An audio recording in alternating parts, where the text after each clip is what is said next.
Hello, everyone. Welcome to the Paley Center. How's everybody doing tonight?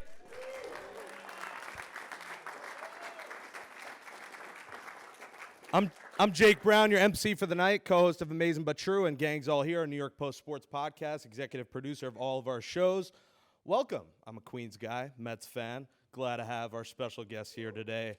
Thanks for joining us at the Paley Center for a special live taping of the show with Joel Sherman and John Heyman. The show is a weekly baseball podcast, if you didn't already know, that drops every Tuesday at nypost.com, Apple, Spotify, Stitcher, wherever you get your podcasts. Of course, this episode is presented by Tri-State Cadillac Dealers.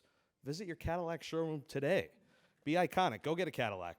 Let's start with our host of the show. Joel Sherman has covered baseball for the Post for more than 30 years. That's 3 decades. That's a lot of time. He first served as Yankees beat writer and became a baseball columnist in 1996.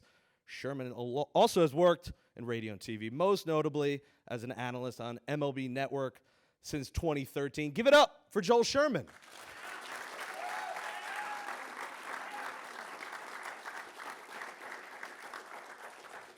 His co-host, John Heyman, has covered baseball since 1987. Also a very long time, older than I've been alive. Spending 8 years as Angels, and then Yankees beat writer before moving on to work as a columnist and insider. Before coming to the New York Post this year, he's a newbie to the Post as a baseball columnist. Heyman worked for national publications for most of the past 15 years. Heyman, a veteran radio and TV guy, I would say, who began at MLB Network at its inception. Give it up for John Heyman.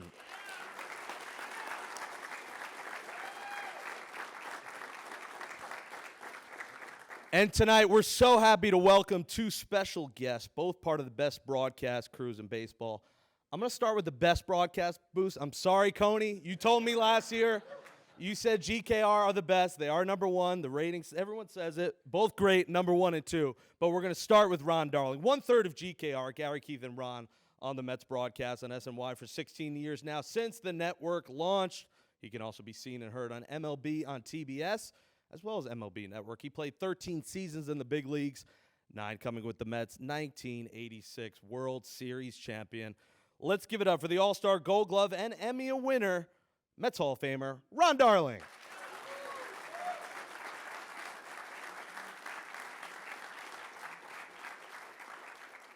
David Cone looking good off his hip surgery. He's feeling great, and he made it out here today. We're so happy to have him. One of the best analysts on the planet. He is so easy to listen to on the broadcast. You hear him on the Yankee games on Yes Network. You heard him last night on ESPN Sunday Night Baseball. And he hosts the baseball podcast, Towing the Slab.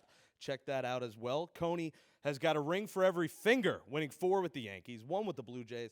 Pitched part of 3 decades. Sorry to age you. 86 through 2003, spending time with both the Yanks and Mets. He's a 5-time World Series champ, 5-time All-Star, Cy Young winner, 194 wins, and tossed a perfect game. Give a warm welcome to the legend, David Cone.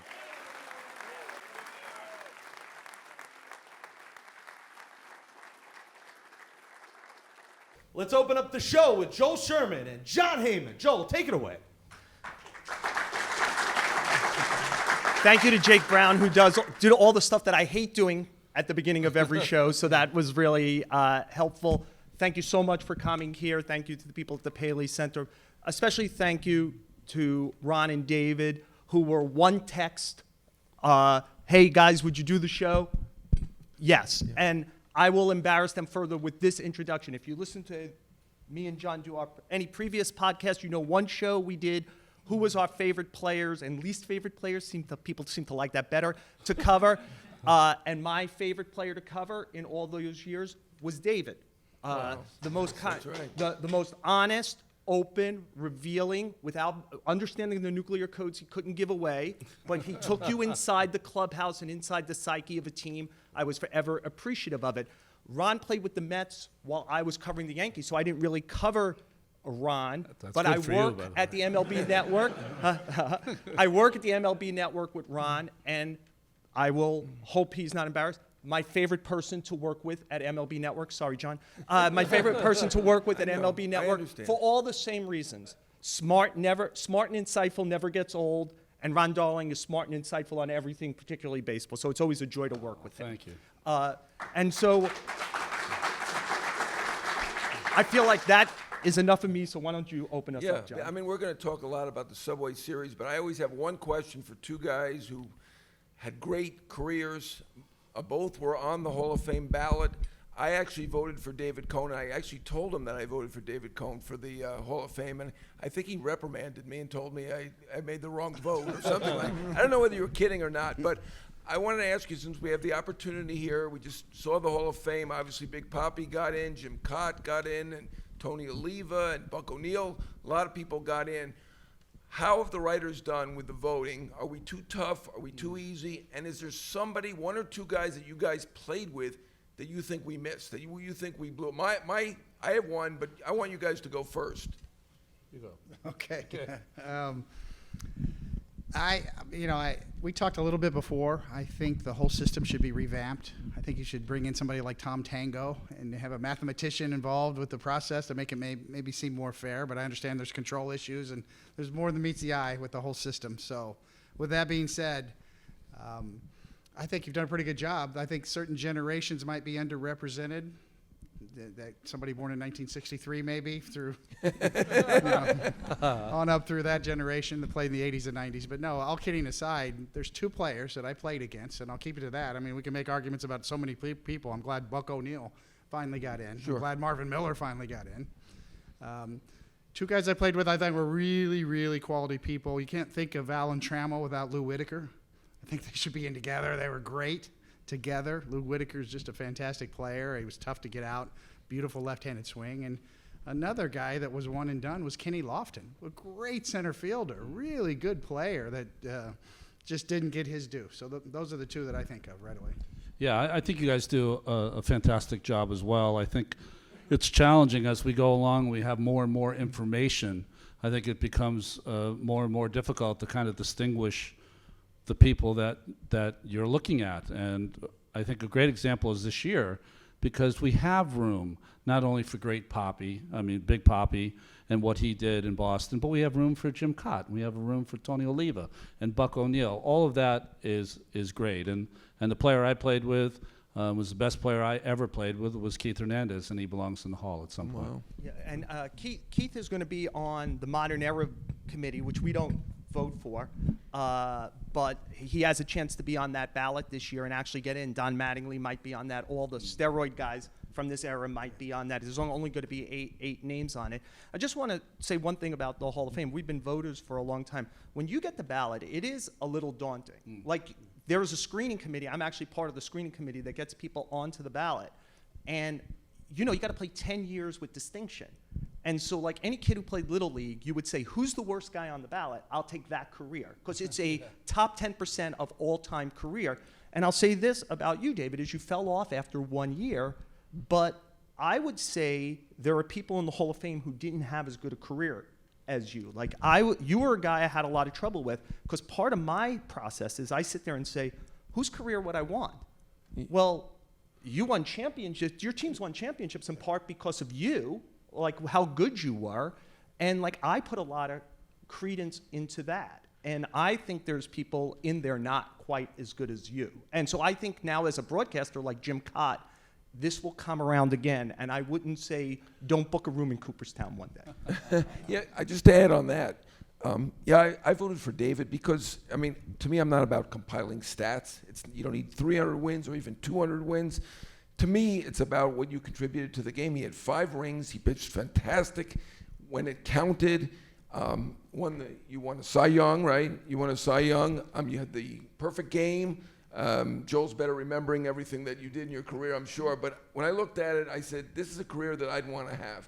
So I thought you were a Hall of Famer, or certainly should be carried on. I don't like that rule where we eliminate someone after 1 year, and that happened to Lofton, Whitaker.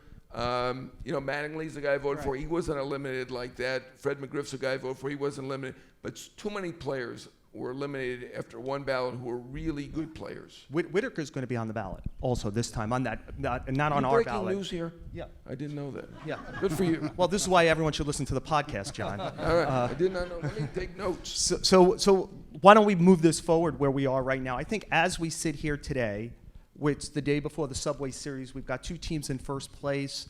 But it's hard to ignore that the biggest story in the game right now is Juan Soto getting traded, and where is he getting traded? I wonder if I could just start this. You know, you guys are as smart at baseball guys as we talk to. What do you think it's like? Would you be able to make the decision as a general manager? Yes, let's trade him for X reasons. And if so, can you give some general idea of just how much talent you'd have to get to make this happen? You know, I was trying to do some comps. If you're going to trade Juan Soto, if you're Mike Rizzo, their general manager, the only thing I could really come up with was, you guys know this, Mark Teixeira, when he was traded from Texas to Atlanta.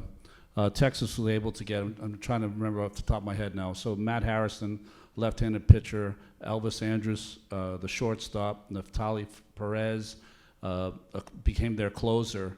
And those players and others became, there was a catcher too, Saltalamacchia, the catcher. Those guys became the foundation for those Texas teams that went back-to-back to the World Series that had a chance, one out away, one pitch away from winning the World Series. So that's the kind of haul that you've got to be able to get. And, you know, it's going to be hard to put that together before August 2nd. But I know that Soto is so coveted by every single team, but there's only a few teams that really can put together the package that they would need to pull the trigger. Yeah, it does take a lot. It takes a very brave general manager to look at his team, and Washington is not a good team. They're more than 30 games under 500, and say, okay, we are 30 games under 500 with Juan Soto, but what if we had 6 other players that are going to help us in the future? And Rizzo's always been a pitching guy. Then maybe you make that move. But I wonder if I could just change it up on you, where you said Mike Rizzo has to be brave. In your main day job or night job, you work for the Yes Network. How brave should Brian Cashman be here? Does he need a pitcher more, or he's like, look, this is a generational guy. I'd like every team in the sport to have to try to get out Judge and Soto 4 or 5 times a night. Would you back it up for him? That's the toughest part. You know, the Yankees are run so differently. Hal is the complete opposite of his father. You know, it really is a night and day stark difference in how they look at the game, how they analyze things. Hal's much more analytical, accounting background.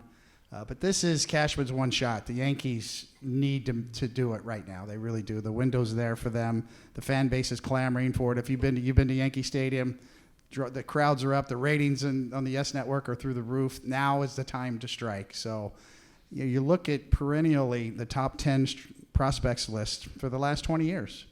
Go back 10 years and look at the Yankees' top 10 prospect list. Maybe 1 or 2 of them made it. You know, I mean, Anthony Volpe is a nice player, probably going to be the next shortstop for the Yankees. So maybe you carve him out and save him, but pretty much everybody should be on the table if you can get Juan Soto at this point. It would be such a smash for the Yankees to get him in the lineup.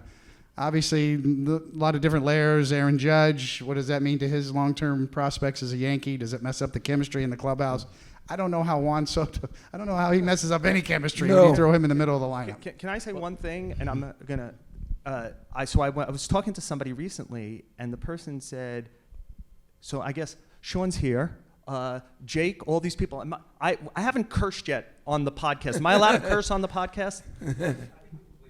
Okay, well, I'm going to curse. I'm going to tell you, I called an executive, and I said, it was mainly about the Yankees. I said, or the Mets. I said, what if they put Alvarez out of Volpe? And he said, if I were Mike Rizzo and somebody tried to pull someone out of a trade for Juan Soto, I would tell them, go f*** yourself and hang up. Yes. So to the point that was a of tough one to start with. Yes. Couldn't we start with hell or something like that? Jeez. I went right to the top of the post to find out if I could. I'm so much more comfortable now. This feels like the '86 team. That's great. You know, what's interesting about this, and David is so right. One, it gives them great hedge against Judge if Judge leaves, too, because then you have Soto maybe take his place. So the Yankees are the best positioned to get this player that is going to change everything. And the Mets are probably one of the few teams that could pay him. Kind of a funny thing, right? Yeah. The one thing I'll say about the Mets is I just don't see them trading in the division. It's going to be tough. You could trade Josh Bell, you could trade Nelson Cruz, certainly, but to trade this kind of a generational player and then have him sit across from you and you know Steve Cohen can pay for it, right? So he's going to be sitting there with the Mets for the next 15 years, right? So So I don't think they're going to do it. I'm with you, David. I think the Yankees should go all in and try to do it, and Judge will be fine with it. He's a great team player. I do think, and Joel and I wrote this in the Post, that we think the Cardinals have the type of players that they're going to be looking at, and they're one of the teams. And also the Padres are another team that has those high-ceiling young guys that they're going to want. I wonder if the Padres can afford it. They went and got Machado. Nobody thought they were going to do that, and they did it. So I give them credit. Anyway, I'm glad you mentioned Aaron Judge, because let's move on to Aaron Judge and talk about him, because he's our own superstar right now. And again, we're going to put pressure on you, Coney, because you work at the Yes Network. But what do you think should be? I thought the offer was reasonable. I thought the $213.5 million, I thought it was a good effort. You know, at that time, I didn't think he was Mike Trout. He's kind of changed the narrative. Right now, he's the best player in the league, if not in baseball. What do you do if you're the Yankees? Do you think, I mean, he had wanted the Mike Trout money, the $36 million, which is also what Garrett Cole makes, $36 million. I mean, we do have that Scherzer deal out there, which Scott Boras, our guest last week, brought up in the negotiation for Soto. Will Judge raise his price? Because right now he's allowed to do anything, right? Yeah. What do you think he'll do? What do you think a fair offer is? Yeah. Should they do whatever it takes? I mean, he's been incredible this season. Yeah, what's the saying? Yesterday's price is not today's price, right? Yeah. I mean, it really is. That's the case with Aaron Judge? He wants to be a Yankee. You know, he's got some equity built up. There's not another example to where I can, in recent history, where you could say that a player on a team turned down that much money and has that much equity built up that there's no backlash. Now, obviously, he's played well and put that off to the side. That helped. If he was off to a bad start, maybe the Bronx cheers would have come out for him. But no, I mean, they love him. He's and I think most of the sentiment with the fans is pay the guy at this point, you know. And the battle with Major League Baseball and the compensation system is a little bit skewed. It hasn't been changed since Andy Messersmith in 1976. I think the redistribution of the wealth kind of thing needs to happen, where the younger players get paid more. That was what the lockout was all about. I don't think we're there yet. But with regard to Aaron Judge, you know, I think he wants to be a Yankee. I think they want him. It's probably going to get worked out. His value to the Yankees and marketing and everything off the field that happens, the face of the Yankees means a lot. If he goes out to San Francisco and becomes a Giant, he's got to start that all over again. Right. But I wouldn't be surprised if the Giants don't go hard after him. And at this point, why not find out if you're Aaron Judge? At least get out there and see if there's that one rogue owner that everybody talked about. George Steinbrenner was that one rogue owner back in 1994 in that strike. That there's always that one guy out there that might push it through the roof. You know, you made a good point, and that is there was no backlash like there was just recently with Soto. When he turned down that money, everybody, of course, thought he was nuts, and that never has happened for Judge. The other thing that I find interesting about Judge is that he's not Trout or Soto, where they're 24, 25 years old. He's a little older than that, so that has to give someone some thought. Not that it's going to change what they want to pay him. And the third thing, I think, and I don't know, I find it really important for the Yankees now, is that because of the year he's having, he's probably put 3 or 4 more teams into play as far as how the bidding process is going to go, and that'll make it more difficult to get their price. Yeah, it'll be interesting in what we consider a clean era if he's suddenly playing with 60, 61, 62 homers also, and what the perception for the industry is towards him. I'll say this is, I remember after the 1995 season when the biggest free agent in the sport was you, and just to show you how the world changed, I was calling your apartment on a landline, and you were picking it up, and you were... What's wrong with you? Like, and I don't know if you'll remember or not. No wonder you were the favorite. You didn't pick up my phone calls. Yeah. It was a rent-controlled apartment. I should have kept that apartment, I think. And just remember, Joel McIlvaine showed up at your apartment late one day, and you said, Joel, I got a great story for you on Joel McIlvaine, but I have to decide what I'm doing, and I'll call you back when I know what I'm doing. Yeah. So, yeah, the world's changed a lot. You know, the last player I can remember that bet on himself like this and turned down a lot of money, not the Judge money, but a lot of money, was Max Scherzer. Yeah. He bet on himself. He won a Cy Young, and the rest is history. Might be the greatest free agent contract ever signed by a team and a player. You know, one of the interesting things, I wonder what you guys think about this with him, though, is, you know, he's having a great year, and we tend to get amnesia when a guy's having a great year, especially in his walk year, and we've seen this before. But the reality is, even if he goes through this, about half his time with the Yankees, he's spent injured until this point. To your point, Ronnie, I think you said he'll be 31 playing next year. You know, you were talking about statistical stuff. We know everything now is, let's look at what players like this have done in the past. Well, where's the player who's 6'7", 280 pounds, who I could compare him to know how he's going to age? Your point is, it always takes one rogue owner. I'm sure someone's out there. But are we sure, positive, that somebody is going to blow, especially because they probably think the Yankees are just going to come back and beat it anyway, and this is where he wants to be. You positive that there's somebody out there to do that? Well, let me put it this way. Even on the analytics side, let me prosecute the other side of that and say one of the things all front offices look at is exit velocity. I'm sure you've heard it on the broadcast. Maybe some of you like the analytics. You don't like it. Maybe we use too much of it. You know, that home run went 450 feet. It was X launch angle, X exit velocity. So if you go by exit velocity, average Major League Baseball player is about 88 miles an hour off the bat. Aaron Judge is mid-90s. So as he regresses, he's going to be 92 miles an hour exit velocity when he's 36? You're going to bet on somebody. I'm betting on that power. He could DH. He's a fantastic athlete. Every year he's gotten better. He owns the strike zone. They've got batting cages underneath in the bowels of Yankee Stadium where Aaron Judge has a pitching machine that throws him 100-mile-an-hour sliders before he goes up and hits. So he can just watch them, track them, and take them. So that's how his approach to the plate has gotten better. He owns the strike zone. His walk rate has gone up. His strikeout rate's gone down. And he hits the ball harder than anybody. I'm betting on that if you're going to bet on somebody moving forward trying to project 5, 7, 8 years. I think you said that you think he wants to be a Yankee, and I think that too. Now, you're more around it. They probably trust you a little bit. Do you know that he wants to be a Yankee? I mean, I kind of feel that he wants to be a Yankee, and I think that San Francisco, he's not going to hit those opposite field home runs in San Francisco. It'd be much better for him to stay as a Yankee, but that's my own thought, my own logic. How do you know that he wants to be a Yankee? Because are we doing a podcast or writing a column here? Yeah. I've got my notebook. Well, whatever the answer is, say it clearly into the microphone. Yes. I can't help myself. I'm sorry.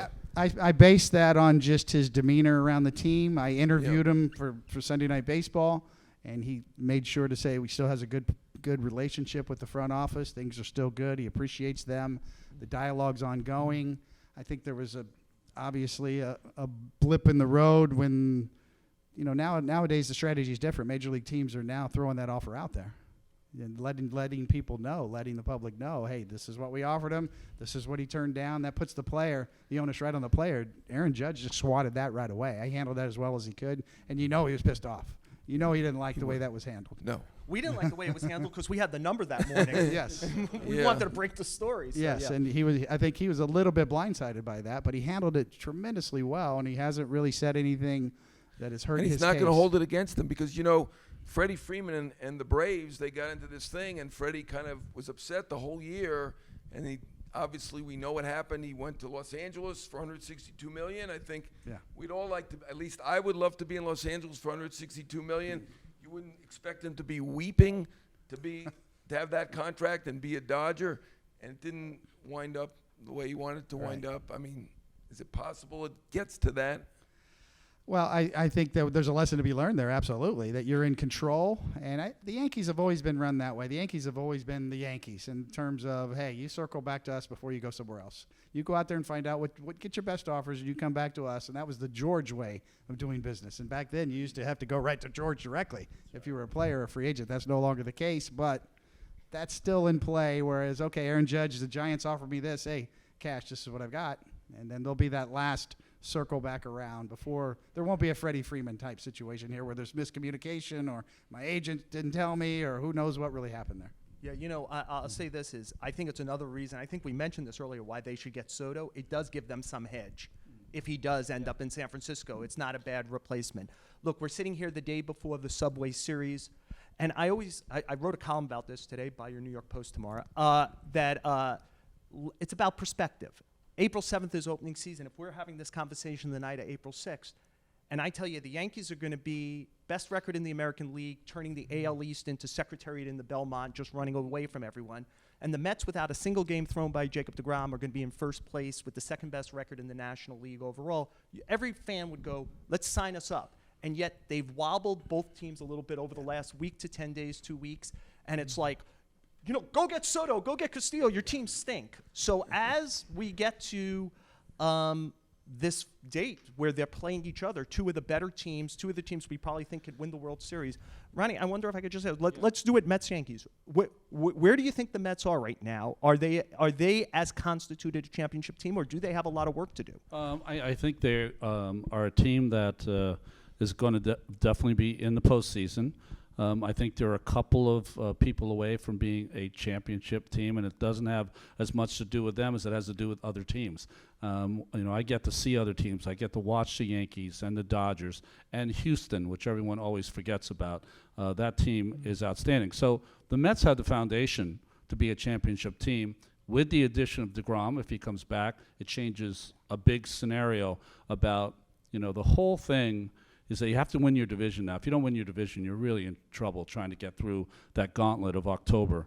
But if you win your division, you can set up your pitching. If you have Scherzer and DeGrom, all of a sudden that puts you in a lot better place. But I think they haven't gotten really anything from their DH spot this year. It's the reason they went out and got Vogelback, and from left-hander or right-hander, so you can see them maybe going out and getting a right-handed bat as well. And like every team in the game, they could use another arm in the bullpen, especially a left-hander.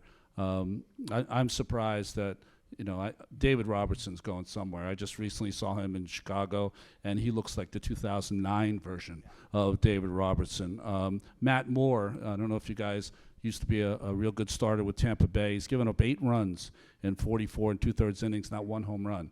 So there's a left-hander that you can add to your bullpen. So I think those are kind of the pieces that really would help them. And the Yankees, Dave, they've sure. pretty much sat with the best record this whole year, and then they, Yes. Houston kind of took them to school a little bit. And Houston's a problem. Yep. Yes. They have been for a while. Yeah. So there's a rivalry there. There just is. Going back to the bang the trash can and everything that went on, the 2017 MVP race, Altuve and Judge. Jose Altuve is a great player. Great. You want to talk about Hall of Fame base, and this guy's got a Hall of Fame. He's really just a solid guy. He's handled all of that situation very well. Settle down, Yankee fans. All indications are, no, he wasn't wearing a buzzer. There's no proof of that.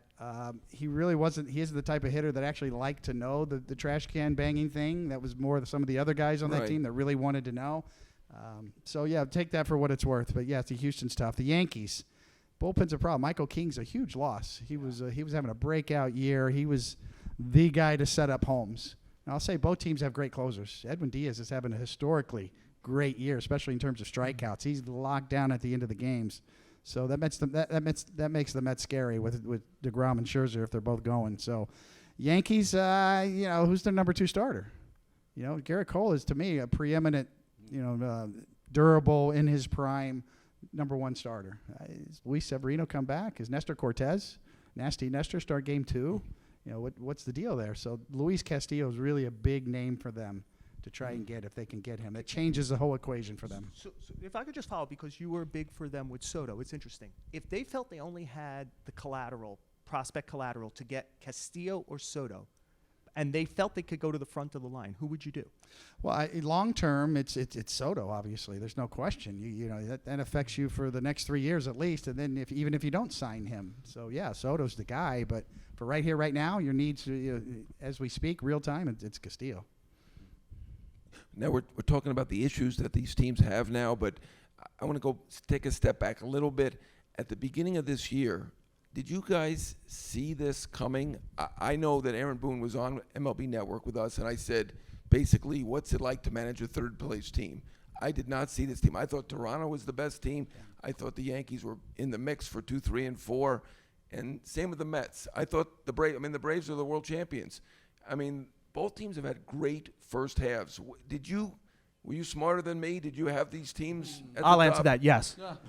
In this instance, Joel, did you know this was coming? I thought, I always believe you have to go through the heavyweight who's got the belt, so I thought it was going to go through Atlanta, and it might go through Atlanta anyways, but I've known Buck. I was still playing when Buck started managing, so I've known Buck for a long, long time. I know what kind of impact he has on a ball club. He was the perfect guy for this ball club because of all the little things that he takes care of. I mean, he's about as brilliant a baseball mind as you've ever been around, if you've been around him a lot. So I knew he was going to make an impact that way. I just didn't know if they had enough depth to take the hit of DeGrom not starting. But Peterson did a nice job. Carrasco's been fine. Bassett is one of those guys that everyone overlooks, but makes every start, throws tons of innings. If he hadn't gotten hit in the face a couple of years ago, might have been a Cy Young Award winner. So he needs to have the pitch com so he can call his own pitches, right? Absolutely. Why not just put it on the pitch? Let the pitcher just push the buttons. That will be an issue, Like by the way, in free agency. Yeah, he doesn't want to replace Traxel for the Mets fans. So, so I think that coming out of spring training, I thought it definitely was going to be the Braves, but that the Mets were much better. Now that I know they were going to have the second best record in baseball, they had the best record for a while. No, I did not know that, but they've been fun to watch. You know, they probably don't have the star power that the Yankees have, but they've run the bases better than they ever have. They've caught the ball better than they ever have before, and those little things mean something over the course of 162. You know, I'd love to dig in a little more on Showalter. He's such an important figure in this series starting tomorrow, right? Because he did manage the Yankees and the Mets. David, you played for him in '95, yes, right? What was his last year and his first go-around as a manager? 147 pitches. Yes. We were there. We were there. Yep. His bullpen management's evolved. You know, well, he didn't. The guy who was warming up was Mariano Rivera. He didn't trust him. Who knew? You know, who knew? We had Mo. Yeah. So you were with him then, and he had a certain reputation then, and you. As recently as last night, I'm assuming you talked to him. Yes. Last night, and you're watching him. I wonder if you could talk about the evolution. Clearly a brilliant baseball guy to start with, but who do you think he is now? He is obviously, as Ron said, he's very bright. He's evolved. It's a guy who learned from Billy Martin, and that's as hard knock school as you're going to get. He was a disciplinarian. You had to play the game this way. He was the guy that got on Ken Griffey Jr. for turning the hat around, wearing it backwards. Yeah. He completely evolved through the Baltimore years. Ping pong in the clubhouse, music in the clubhouse, turn your hats around. Adam Jones, the center fielder, the great center fielder for the Orioles, he'd call him in. And Bucks learned how to play maybe a little bit of a passive-aggressive game where he calls in and he puts it on them. Hey, is this what you want to do? Is this, it's up to you. You guys do what you want, but this is what it looks like. And, but you do what you want to do, Right. And it's classic passive-aggressive. He's learned that game so well. He puts the onus right back on the players. I give him a lot of credit. He's a survivor. He's been around the block. Hey, he's changed his ways. His answer to the let the kids play or the bat flips is, hey, it's up to these guys to govern themselves. If it doesn't bother them, it doesn't bother me. You know it bothers him. Yeah. You know it bothers him. Yeah. But he's evolved to the point where I can put it under my hat and kind of live with that. Yeah, I think he could always manage games. He managed his players now much better. Yeah, I think you guys have it exactly right. I mean, he has mellowed. I mean, we were beat writers when he came up, and he got the Yankee job, and there's Steinbrenner there. He's making $150,000. He makes a lot more than that now, but $150,000. A lot of pressure on him. Got a 2-year deal, and he was tough. I mean, Joel, give him credit. Joel got along with him. They were like buddies. I don't know how he did it. But I got a winning personality, John. That was not my first guess. It was tough. I mean, I can remember I wrote one little critique of something about some bullpen usage. We were in Milwaukee. There was no internet, nothing. And I wrote a little critique, and we walk in, and there's no manager's office in the Milwaukee County Stadium. This is really a long time ago, an old stadium. Hooks to hang up your clothes. Yeah, and he says to me, as soon as I come in, he says, Monk's really mad at you. Monk's really mad at me. Monk Meyer, who was the bullpen coach, played with the Brooklyn Dodgers. He was about 120 years old that year. Right, and he's chain smoked. He really had, he put him. Buck really loved the father figures. He had him on the staff. He had Clete Boyer on the staff. Buck had really admired his father. He lost his father at a young age. He had these older guys, so he tells me Monk is really mad at you. Of course, Monk had no idea. We didn't even have the internet then, and even if we did, he wouldn't be on it. It was Buck who was mad at me, and that was the message. And we had a few things. Joel had a few things, but you survived them also. Good for you. Buck has turned out to be You know, some people survive the Titanic. quite a John. mensch. Yeah, quite a mensch. You know his battle now is with the analytics department. You know he Yes. lives for Right. that every day. He doesn't have to fight with you guys anymore. No. Now every day he goes in and pushes back against all the analytics Nobody department. test drives it with me. He'll You be know like, what- I'm thinking about arguing this today. You know what he Right, did? right. You know what he did with Joel is when Joel wrote something critical about O'Neill not running, and this is before he became the Warrior somehow. I don't know. Joel wrote something critical, and rather than Buck yelling at O'Neill, he got the copy of the Post and put it in his locker. He got a fax yeah of the article. faxed. This is a long time Put it ago. So in the- anyway, put it in his locker, and then O'Neill is playing catch on the field, and I'm trying to talk to O'Neill, and he's like giving me one-word answers. Finally goes, well, I guess I don't hustle enough. So now I got to get to the bottom of it. And I say to him, like, what are you talking about? He goes, well, I saw that article. I said, Paul, we're in Anaheim. You saw the article. Don't you think you have a bigger issue with how you saw the article and who gave it to you than with the person who wrote the article? Yeah. And so- Tell you how the game's changed. They mentioned about the Milwaukee clubhouse. I know David's been there. So nowadays they make these beautiful meals that are so healthy and shakes for all these guys. In Milwaukee, no manager's office, a barrel of cheese. You remember that? Just a barrel of bratwurst, cheese. the bratwurst. And you'd grab a Ritz cracker and like, okay. Whatever. Milwaukee, my wife is from Milwaukee. It's amazing. All they eat, not my wife, but almost everybody, brats and cheese. And I once looked it up, and their life expectancy is about the same as ours. I don't know how they do it. So I give them credit. We've lost control of We've this lost control. podcast. Let me get it back, because you guys both mentioned DeGrom. You're both great Major League pitchers. And you said if he comes back. Of course, the Mets are talking about like he's coming back, and they pushed it back 20. They won't admit this, but they've pushed it back 20 times. Do you have any idea what's going on with him? Are we going to see him? I mean, I know you're not Nostradamus. You're not going to be able to know that for sure.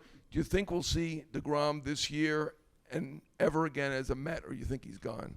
Yeah, no quatrains here, right? I think as far as Jacob, you're definitely going to see him this year.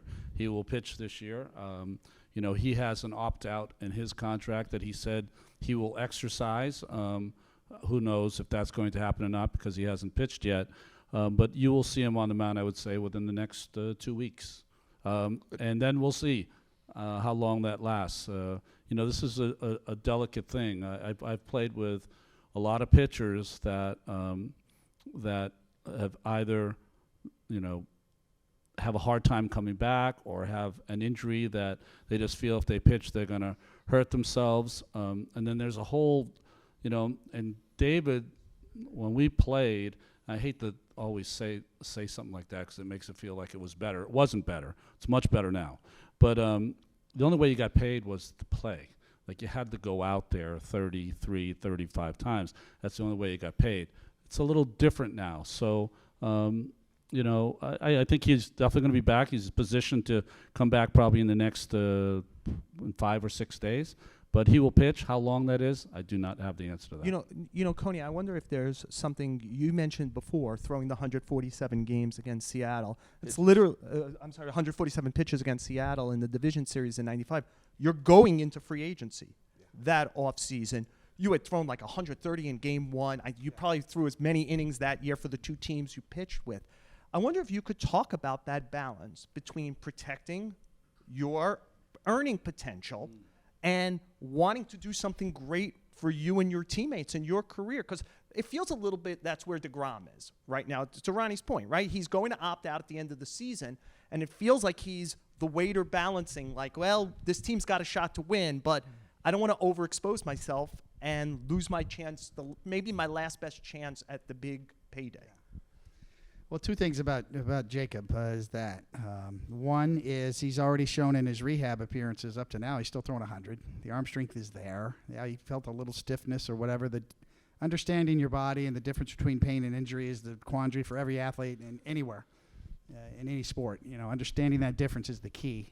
I think he struggles with that a little bit, but nonetheless, his style lends itself to somebody who can come right back and jump right on, because he'll throw the ball 100 miles an hour in the black about 2 or 3 times through the order, and then let me throw a couple sliders just to mix it up. It's not like he needs 5 different pitches and cutters. Not like Chris Bassett, who's throwing 8 different styles. It's like of your pitches. old teammate Saberhagen, right? Yeah, Could just win with a Saberhagen was the fastball, same right? way. You throw him out there, it's boom. He starts painting. He starts throwing it right on the black at high velocity, and here we go. He's right back on the horse. So he's going to come back. He's going to pitch. He's going to pitch well.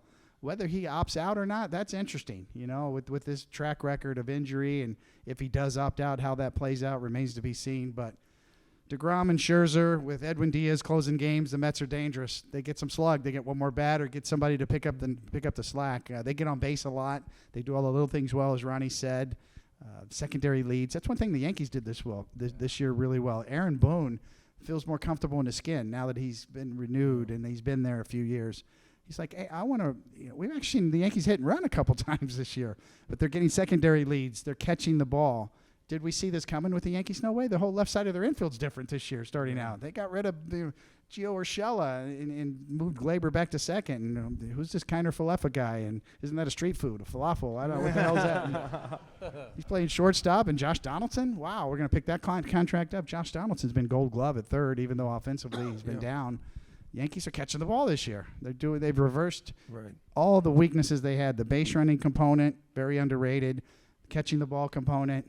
They're doing all the little things that have really led them to a charmed life so far this first half. And now we'll see how it plays out down the stretch. The defense has been fantastic, as Joe's pointed out a number of times. Catching has been great too. Jose Trevino, they got him for nothing. Yeah. It's amazing the pickups that they've really made. Is. Clay Holmes last year at this time? Nowhere. Who's That's Clay why Holmes? you don't know what to make of the trade deadline, right? Yeah. We'll be like, oh, this team got Soto. Well, the team that got Clay Holmes got the best pitcher last year, and the Braves got 4 guys who I don't think we wrote about, and they helped them win the World Series. Right. So, it's always difficult. Yeah. So we are one day from the Subway Series. Now, obviously, you performed in the Subway Series. What's your greatest memory out of the Subway Series, and what do you think this is a good idea? It's funny. I was at the Mets yesterday, and we asked Buck about it. He hasn't been part of the Subway Series yet. He did mention, of course, he's part of the Mayor's. Was it the Mayor's Trophy or the Mayor's Cup? Governor's Cup, or the Mayor's Trophy. And the pressure that he had with George, even winning the Mayor's Cup and winning spring training games and all that. But what do you think about the? Not exactly the Stanley Cup, the Mayor's Trophy. Right. Though I did see a couple of players drink from it. So it's remarkable. The fans love it. It hasn't really lost a lot of luster. If anything, this year it's gained traction once again. I pitched in that first series in 1997. I pitched the third game. There were half Met fans at Yankee Stadium. They'd never seen that before at Yankee Stadium. Nobody knew how to react. Every time something happened on the Mets side, they rose up out of their seats, and there was this back and forth that had never been seen before at Yankee Stadium. And the same at Citi Field. The Yankee fans go over there, and it's back and forth. It's sold out. It means a lot to the fans. And Ronnie, you know this. I mean, the players are thinking, is this a big game? No, it's just another game. No, the fans tell you if it's a big game or not. They let you know. Right. And obviously this is going to be huge the next couple of nights. And then, about a month from now over at Yankee Stadium, we'll do it again for a couple games. And maybe in October. Yeah, the only feel I have for it is as a broadcaster. And what I love in New York is that you can have a father who's a Yankee fan, the daughter who's a Mets fan, the son who's a Yankee fan. I mean, they can have all these cross allegiances to the team within one family. I think that's a big part of New York as well. So I knew I wanted to ask you guys something today because I think you guys are well positioned to answer it. So the Yankees have this thing with the Astros. I thought a lot about you, Coney. You grew up a Kansas City Royal fan. Reminds me a lot about how the Yankees owned the Royals when you were probably a fan in the late 70s, and then at some point you have to break through. It also reminded me of your 88 team, how much you dominated the Dodgers. I think you went 10-1 against them and outscored them like 50-10 or something in those games. You remember that playoff, right, Cone? Yeah. That was you were a newspaper columnist for that one. For real. And I just wonder, do you think in professional sports at this level, there is such a thing as a team taking up rent in another team's head? Do you think the Astros are in it? And do you think the Yankees could get out of that lease? You know, I judge it by reading the body language of the pitchers. You know, that's my lane. I stay in my lane. I read the pitchers, and when I see Garrett Cole kind of throw his hands up on the mound, how do I pitch this guy? What do I do here? And that was more against Devers. But I've seen that with Altuve a little bit here, and I've seen that with Alvarez. It's like, whoa, this guy's a monster at the plate. What a great hitter right now, Alvarez with Houston, and Altuve's Altuve. Dusty Baker was the perfect choice for that team. You know, he's got them level. He protects them like a grandfather. So, yeah, they're a dangerous team. They pitch. But, yeah, I mean, when your pitching staff starts doubting themselves about how we're going to go about getting this guy out, instead of I'm going to pitch to my strengths, I don't care who's in the batter's box, when that reverses, then that makes me start to wonder, you know, there might be a little bit of trouble here. Well, I was just thinking, you could own a team, but literally one pitch or one swing can change the whole momentum of how you look at that team. And when Mike Scioscia hit that home run off Dwight Gooden, it changed that series. From a walkover, we were going to walk over them. It changed that entire series with one swing of the bat. I was covering that that's from what the other side. I was in L.A. at the time. Yeah, that's why we sports thought is so they great. Had no chance. Like as you did, David. You remember did you write the article or did somebody ghostwrite it? Bob You wanted to be a Clappish wrote sports- it. Yeah. I got the byline unknowingly. Yes. Oh, you got the byline. I didn't get a chance to see the final copy before it went to print. Yeah. It was very honest. I That's the remember. number say that jour- all the time. Journalism 101, yes. What did you had comments about Jay Howell and I can't remember. I said Jay Howe threw a lot of curveballs that reminded me of a high school pitcher, and then I said Oral Hershiser was lucky. By the way, for I miss players like him so I know you're much. the best. No wonder he's your favorite. for a complete story of this, it's exactly what David, I, and about 5 other guys on the bench were talking about for about 2 innings. And then when he went in, because these things happen, he just repeated what we had been talking about for 2 innings. Rookie mistake. So You were as young. we were But- oh damn it, you couldn't tell him that. You could tell us, but not him. The full story, though, is how you stood up in Game 6, right? Like, that's maybe the most pressure you ever were under in your life, and you extended the series to Game 7 with the way you pitched in Game 6, right? Yeah, that was a tough one. There was, you know, I was teetering at that point, confidence-wise. You know, it could have impacted me on down the road. Could have had a residual. Still does. I still think about that series and what could have been and the mistakes that were made. But, you know, I'll always have a soft spot in my heart. I won 4 rings with the Yankees. I went down the Canyon of Heroes 4 times. But there's a soft spot for the Mets in my heart because this is where I grew up. I grew up with the Mets. 6 years I was with the Mets. Ronnie took me under his wing.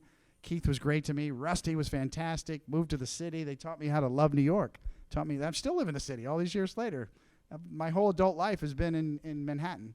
Even though I'm from Kansas City, more time has been spent here, and a lot of it has to do with my experience with the Mets. And Ronnie took me out and bought me a navy blue blazer. So I didn't even know how to dress in the big leagues. This is actually, it still fits. Well, yeah, Ron is pretty erudite. You No, can't wear those clothes on a charter pretty flight, devil- kid. You So gotta, much so he knows what erudite means. No, Yeah, there aren't a lot of players who went to Yale. I No, mean, you know what it was. It was different. Is that David reminded me of the guys I grew up with. He had a toughness about him that reminded. I mean, I didn't know Kansas City, but Kansas City reminded me of Worcester, where I'm from. A lot of blue collar folks, hardworking folks, and you know, the best compliment I could pay David, if you love Max Scherzer, David Cohn was Max Scherzer before Max Scherzer. Intensity, intelligence, stuff, and that's why we loved him, because he helped us. You know. Yeah, But what- can I tell one Yeah. quick David Cohn Yeah, story sure. like that? Is his ability to flip it. Just again, we don't cover players like this. I wonder if you remember this. So David is traded from Kansas City to the Yankees at like probably almost like this Toronto day. to the I'm sorry, Yankees. Toronto to the Yankees in 1995. Also, think about how different it was. George Steinbrenner flew to Toronto to talk to Paul Beeston. That's how it was done. Like the Tampa and New York were fighting whether to give up the prospects. When we say give up the prospects, like they were fighting about like Marty Jansen Right. was I one was of traded for and that 11 was- prospects. That None of was them the made key it. prospect. Yeah, what do you think about this? You've been traded for Ed Hearn and Marty Jansen. I mean, you know, all respect to them, which means, of course, no respect to them. I mean, but seriously, they're not David Cohn. Nobody voted for them for the Hall of Fame. I mean, why would people trade you for that? I mean, Do you have any idea?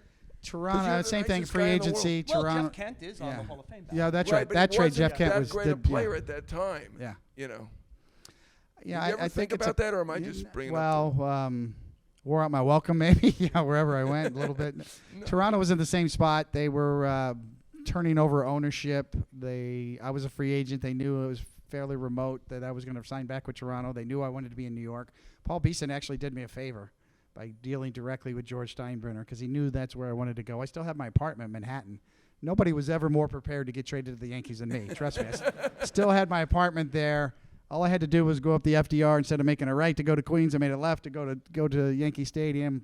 Perfect. I mean, yeah, that was one of the best days of my life, the day I got traded to the Yankees. So just to finish that story, so he gets traded and literally flies in to start the game in the old Metrodome.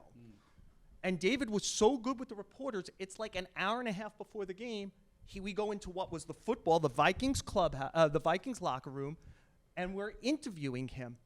And Buck Showalter is pacing outside the room, like can't believe this is going on. Because, he's Buck Showalter, he's got a little general everything. And because of that, we keep asking questions because we know we're driving Buck crazy by asking him the questions. And he answered every question, went out and threw 8 innings that night. But, yeah. You're right. I should have voted for him for the best to cover. I voted for Chili Davis. But you did better. You voted Chili for the Hall of Davis. Fame. Chili's pretty good, right? I did vote for him for the Hall of Fame. So what would you wear if you got into the Hall of Fame on some Veterans Committee? Would you go in as a Met or a Yankee? I'm putting pressure on you. I mean, I get asked this question a lot. All due respect to the Mets, 4 trips down Canyon of Heroes. That's a lot. Yeah. 5 rings. How many? Yeah, how many? 5 overall, Jeter 4 won with the 5, Yankees, I think and O'Neill 1 with the won Blue 5. Jays. Yeah. Not many players have won 5 rings. You obviously won the most famous ring in New York, the 1986 Mets, the most fun team. That was chronicled. Yeah, no, that's I was a nice, quiet guy. I came the next year. Everybody thinks I was on the 86 Mets, and I wasn't. I just go with it at this point. Yeah, I was there. Yeah. I was in the bullpen, never got used, but I came the next spring, and that was the fallout I of wonder the 86 Mets. we're looking at I think I saw written today that this will be the best records the Mets and Yankees have ever showed up simultaneously to play each other. Every projection system has them as 2 of the 4 or 5 teams that could win. We mentioned the other ones, the Dodgers, the Astros, the Braves. I mean, you always could be surprised at who wins the World Series, but those are the teams. So I wonder, as just a way to wrap it up, do you think we're looking at championship teams right now here in New York before they play each other? They're going to play a home-and-home 2-game series over the next few weeks starting tomorrow. Are they going to play a longer one in October? Well, I think it certainly can happen. There's no perfect team out there.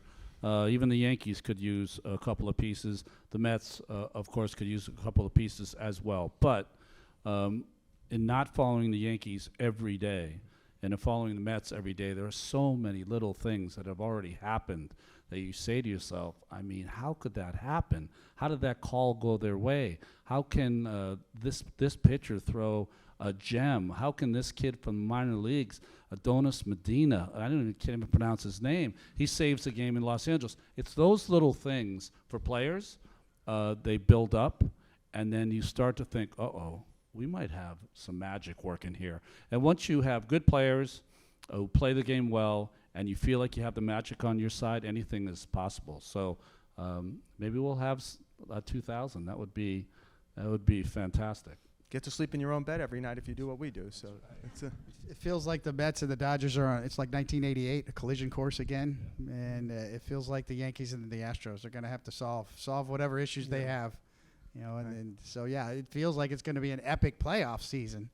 Could it happen? Yeah, absolutely. We could have another Subway Series, but the Dodgers are a monster, and Houston is better than anybody ever gives them credit for. Yep. Yeah. Well, thanks for coming by, everybody. Give it up for the crew here.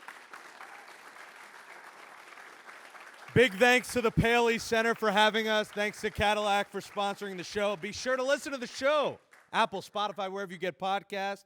The NewYorkPost.com. Read Joel and John in the paper as well. And thanks for coming out, everybody.